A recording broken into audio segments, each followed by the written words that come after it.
বাবরি মসজিদে স্থাপন করব, যেটা মাথা উঁচু করে বাংলার মুসলমানদের কাছে আবার নতুন করে ভারতবর্ষের মানুষকে আমরা সূর্য দেখাবো যে কাফেররা বাবরি মসজিদ ভেঙেছে।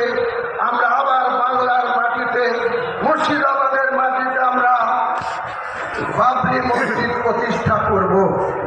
এবং সেই বাবরি মসজিদ প্রতিষ্ঠা করতে গিয়ে যে অর্থের প্রয়োজন হবে, আমার অনেক জানাশোনা বন্ধু বান্ধব, কলকাতার অনেক ধনী মানুষ, তারা আমাকে আড়ালে আবডালে বলেছে আপনি উদ্যোগ নেন, আমরা অর্থ দিয়ে সাহায্য করব।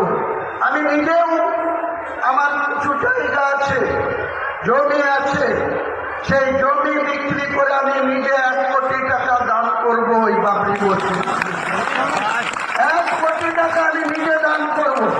এবং আমি বেঁচে থাকতে চাই, আগামী 2025 সালের 6ই ডিসেম্বর এই বেলডাঙ্গার বুকে বাবরি মসজিদ প্রতিষ্ঠা শুরু করব, ভিত্তি স্থাপন করব।